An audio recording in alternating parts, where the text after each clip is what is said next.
People like you aren't needed here, just disappear, my boss told me.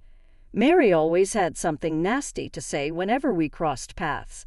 I finally reached my breaking point. I forced a smile and said, "Useless people should be fired, right?" "Yeah, finally you get it," he replied. Mary seemed to sense something was off, but took my reaction as acceptance. Her demeanor quickly shifted back to arrogance as she flashed a nasty grin. Little did she know, at the shareholder meeting the next day, Mary would end up kneeling before me. "My name is James Smith. I'm a 41-year-old salaried employee.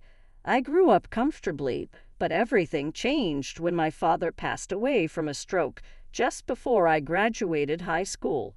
Losing the breadwinner left my mother and me in a tough spot. My mother had no work experience, and I was preparing for college entrance exams. I also had a younger brother who was much smarter and had our father's high hopes pinned on him. I believed he would benefit more from college, so I decided to forego further education and start working.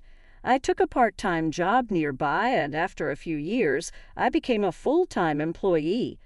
The company I work for isn't as well-known or well-paid as some big corporations, but it has a warm, friendly atmosphere. Even though I only had a high school diploma, I was warmly welcomed. Many people shared their work knowledge and personal advice, thanks largely to President John Williams. President Williams had also given up on college due to family circumstances and started the company with a friend. Several employees, like me, had only high school or even middle school diplomas. President Williams always looked out for us, inviting us to meals and giving generous bonuses. His caring nature earned him the respect of every employee. However, that atmosphere was disrupted by Mary Johnson, recruited as a department head for her exceptional talent. Mary came from a wealthy family and had attended elite schools. She flaunted her expensive accessories and often bragged about her possessions to us. Mary had a terrible work attitude. She looked down on employees without prestigious degrees, treating those with only high school or middle school diplomas as servants. Her comments made it clear she considered us lower in society. Unsurprisingly, she was avoided by everyone. Mary particularly disliked me and made snide remarks whenever we met. "So you only have a high school diploma. I don't need useless grads like you on my team." Hearing this all the time left me exhausted. One day I asked her why she spoke so poorly of me. Her response was shocking. "Poor people with only a high school diploma are unpleasant to look at. I don't want you in my sight." It seems she genuinely felt that way, as she never gave me meaningful work and only assigned pointless tasks. Just yesterday, she handed me a broom and a rag, telling me to clean a storage room full of junk. "This room might be used someday if you clean it now. It will be nice and tidy later. Even a useless high school grad like you can handle this," she insisted. I tried to explain that I was too busy, but Mary wouldn't hear it. "Maybe someone else who's free can do it, or we can handle it during year-end cleaning," I suggested, bowing my head. Mary was furious. "Are you refusing a task from your superior? You need to restart your career from scratch," she said, shoving the broom and rag into my hands and standing guard. With no choice, I began cleaning. After 10 minutes, Mary got bored and said, "Do it as soon as you're told next time. I'll let you off the hook for today." Finally, I could return to my actual work, but that was a mistake. A few hours later, Mary stormed in, shouting, "Why did you stop halfway? Don't you have any sense of responsibility?" I held back my frustration, listened quietly, and was left mentally and physically exhausted. Everyone in the office wondered how Mary became a department head. She had skillfully presented herself as a cheerful and kind elite during her interview, fooling the interviewers. Mary had a history of impressive achievements at her previous job, which earned her a department head role here. Her reputation for business management preceded her. When she first joined us, she made a great impression on the president and other executives. At meetings, she was all smiles and very proactive. It was hard to believe she was the same person I had met. When Mary initially arrived at our office, she was polite and professional. She introduced herself as Johnson, the new department head, and expressed eagerness to work with us. We had high hopes for her, but as time passed, her true colors began to show. She started acting like a tyrant. Mary had a habit of flattering the higher-ups while treating her subordinates poorly. Her behavior made other employees unhappy, and some even wished for a new department head. The office atmosphere became tense, especially with recent thefts of employees' money and belongings. Despite our attempts to enforce locker use and reminders not to leave things unattended, I was determined to catch the thief. But then a major incident occurred. One day, as I was about to leave for lunch, Mary stormed up to my desk and slammed a document down. "Don't think you can just go out for lunch. What are you going to do about this?" she demanded, thrusting an email and a client complaint at me. The email read, "Your products are of the worst quality, frequently damaged and overpriced. We are terminating future business." I was shocked. Mary accused me of sending the email, but I had no memory of it. I pointed out that the email wasn't even from my address. Despite my explanation, Mary was relentless. "Everyone else handling this client is a college graduate. Only someone like you would send such an offensive message." She insulted me, saying I was a menace to the company. Her accusations and insults pushed me past my limit instead of backing down. I decided to use all my power to teach Mary a lesson. I put on a forced smile and said, "Useless people should be fired, right?" Mary seemed to sense something was off, but assumed I had accepted her opinion. She quickly returned to her arrogant self, sneering at me. From then on, Mary made snide comments like, "It's refreshing not to have a nuisance around," or "I'm glad to be free from babysitting an incompetent employee." Her cluelessness only made me want to laugh. The next day was the company's shareholder meeting. When I arrived at the venue, Mary saw me and confronted me angrily. "Why is a lowly employee like you here? This meeting is for insiders only." I calmly explained that I was instructed to attend. Mary, ignoring me, started pushing me out. "Get out before you bother the president." I was at a loss, unsure of how to stay when I was being pushed out. As the shareholder meeting was about to start, the president arrived. Mary interrupted my explanation, putting on her polite smile for him. "This is James Smith. He was trying to attend the meeting without knowing his place. I was just sending him away." The president's expression darkened. "What are you talking about?" He turned to me. "Smith here holds 90% of the company's shares as a special controlling shareholder. Of course, he has to attend the shareholder meeting." Mary turned pale and stared at me, trembling. When I slowly nodded, she let out a short scream and collapsed on the spot. In reality, I own 90% of the shares of the company I work for. A shareholder holding over 90% of the shares is called a special controlling shareholder. Such a shareholder is a powerful figure with the right to demand that all other shareholders sell their shares through a resolution of the board of directors. This fact was known to employees at the manager level and above, but Mary was unaware. Mary had made herself disliked by acting high and mighty right after joining the company. No one bothered to inform her about the details. How could someone hold 90% of a company's shares? Normally, people own just a few shares, and even having more than 50% is unusual. Mary sat on the floor, mumbling to herself, clearly in complete confusion. Unable to watch any longer, the president began to explain. This company was actually founded by my father, who served as its president. However, when I was in high school, he suddenly passed away from a stroke. His best friend, who was the vice president at the time, took over as president. The president also arranged for me to join the company immediately after graduating from high school to groom me as the next president. There were discussions about making me president right away, but it was decided that it would be better for me to gain experience first to avoid risking the company and its employees due to my inexperience.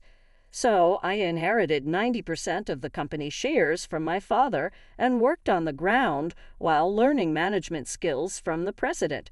My smarter, younger brother graduated from college and now works as the executive vice president. I'm glad to see Smith has developed into a competent leader. I'm thinking about stepping down as president, and I told you this when you joined. Mary struggled to get up, mumbling incoherently. It seems you weren't paying attention. I just assumed he was an incompetent, low-educated person, she admitted, clearly shocked by my true identity. Mary inadvertently let her true feelings slip and was immediately reprimanded by the president. Watch your language. A person's worth is not determined by their educational background. But I think it's wrong for Smith to hold 90% of the shares, Mary argued with the president instead of reflecting. It's just because he's the son of the former president that he holds 90% of the shares. I am much more competent and contribute more to the company. Judged by ability, I was utterly astonished that she would declare herself so superior. The president seemed to feel the same way, letting out a deep sigh before speaking in a low voice. Smith is far more competent than you. He listens to the employees' needs, constantly improves operations, and boosts workplace morale. I do that too. Mary tried to compete with me, only making the president angrier. Don't be ridiculous. Do you think I'm unaware? I've heard reports that you're harassing other employees instead of boosting morale. The president's face hardened as he began to reprimand Mary for her behavior. You put on a good face for me in the upper management, but I've been informed about your horrible treatment of subordinates, looking down on people based on their education, assigning unnecessary tasks, and disrupting their actual work that was meant to help them grow their abilities. Mary continued with her weak excuses, but the president wasn't buying it. Enough. You don't need to say anything more. Besides, you are neither an executive nor a shareholder, so you don't need to attend the shareholder meeting. I already sent an email about this. What I thought was a mistake. I'm an extremely competent employee, right? I figured the president must have made an error in the recipient list. I was eager to attend today to assume the president made a mistake and then crashed the shareholder meeting. This is just how brazen Mary was. The president sighed deeply and turned his back to her. Regardless, you weren't invited today. I'll be calling you in tomorrow, so go home for now. But I'm a highly valued department head. I'm essential for the shareholder meeting, Mary persisted. The president sternly ordered her to leave, and she finally retreated. Watching the entire scene unfold, I was thoroughly astonished. The president was usually very gentle, treating employees like family. I had never seen him this angry, even though I had known him for a long time. This incident clearly deeply injured him. After that, the shareholder meeting concluded without further issues, and I prepared to head home.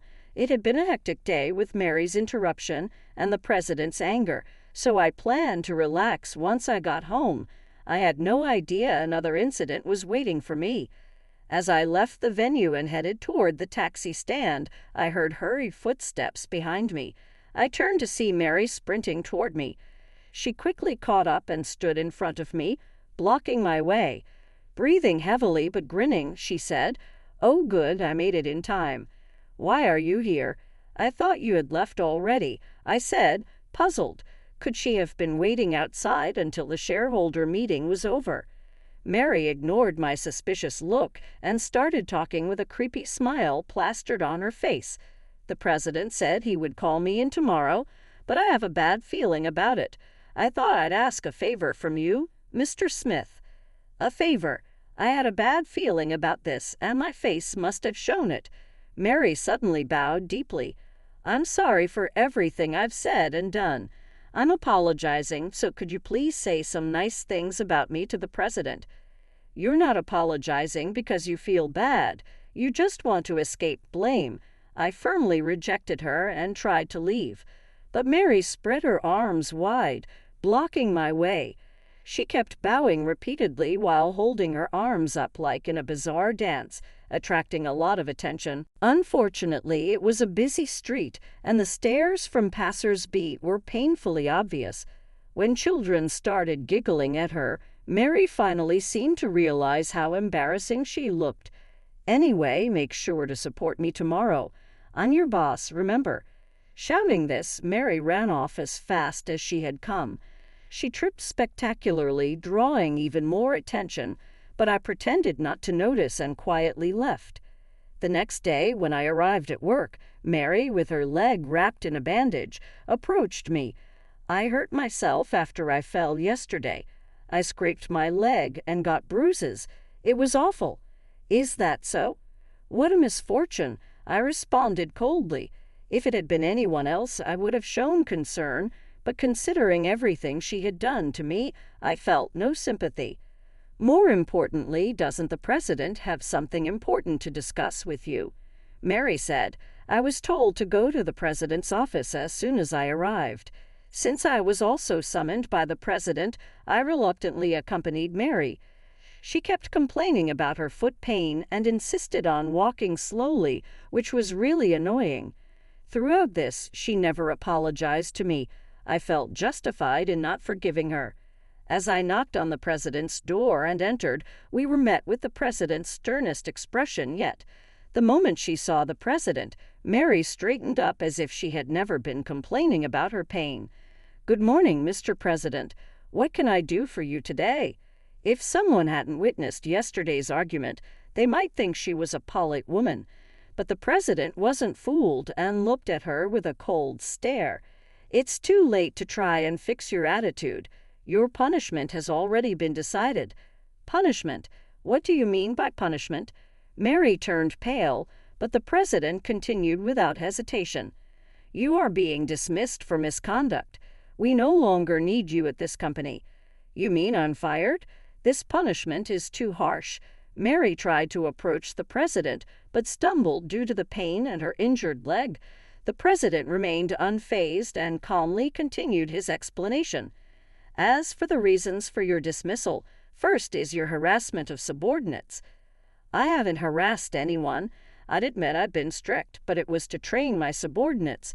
Mary boldly insisted on her innocence, despite having me as a witness next to her. The president furrowed his brow deeper and pulled out a voice recorder. "This voice recorder contains your abusive remarks. When did you—" While Mary stood in shock, the president pressed play. Her familiar nasty comments about education and job positions played back, leaving not only me and the president, but even Mary herself, turning pale. "Did I really say all that?" Mary asked, stunned. "Both I and the other employees endured your abuse every day. Can you understand our suffering and anger?" My words caused Mary to waver. "I'm sorry," she said, but it was the first genuine apology I had ever heard from her. Yet her offenses didn't end there. "The second reason for your dismissal is that you caused trouble for our clients. Just ask Harris Smith." The president then produced a document detailing the email incident from the day before the shareholder meeting. An investigation of our company computers revealed that the email was sent from your computer. "Do you have any explanation for this?" "I'm sorry. I wrote that email," Mary said, facing irrefutable evidence from the computer investigation. Mary finally conceded. She admitted her guilt in a low voice and began to explain why she had harassed me so persistently. "I worked hard to graduate from an elite university and struggled to become a department head. But Smith, with just a high school diploma, was liked by the other employees. It made me so angry, so I thought I'd scared him a little. It was just a prank. I didn't mean any harm." Her selfish reasoning made the president slump his shoulders in exasperation. "Don't make childish excuses. And what about the third reason for your dismissal?" The president then showed us footage from the security cameras installed in the office. The video clearly showed Mary sneaking around and searching for valuables. Mary turned pale and stared intently at the screen. Her previously remorseful demeanor vanished, and she began to sweat nervously as she fired questions at the president. I checked all the security camera positions. I shouldn't be on tape. Recently, employees' wallets and personal belongings were being stolen, so we installed additional security cameras. Even as a department head, you resorted to theft. What were you thinking? Scolded the president. Mary lost all her strength and slumped to the floor. She hung her head and began to sob, but eventually she started to speak the truth. The truth is, I bought too many luxury items and went into debt. The repayment deadline was coming up, and my parents wouldn't help me anymore, so I resorted to stealing from the employees. I had no idea Mary was buying luxury goods on credit. Not being able to repay with her salary and being abandoned by her family left her in a dire situation. Why didn't you just sell the luxury items? I muttered. Mary burst into tears. I did sell them, but they said they weren't popular or had scratches, so they didn't bring in much money. I had held off on her dismissal, thinking there might be some reason behind her actions until I heard her side of the story. But after reviewing the evidence from the voice recorder and security cameras, it became clear that her reasons were petty and that she was a much worse person than I had imagined. It took some effort to gather all the evidence, but I'm glad I consulted the president and we made the right decision. Mary, please reflect and atone for your sins. As I spoke my final words to her, she cried and said, I'm sorry, but I couldn't believe her words until she truly paid for her actions. Afterward, we consulted the police about Mary. She ended up with a criminal record. A thorough investigation revealed she had stolen from donation boxes at temples and shrines, which ultimately led to her imprisonment. I hope she sincerely reflects on her actions and atones for her crimes. Meanwhile, I spent my final year of training as Mr. Williams' secretary before finally becoming the president. Moving forward, I plan to continue valuing employee performance over educational background and aim to create a rewarding workplace. My brother, who was the executive vice president, has now become the vice president and is my indispensable right-hand man. His dedication inspires me to keep striving. I want to continue working with the people around me to cherish both the company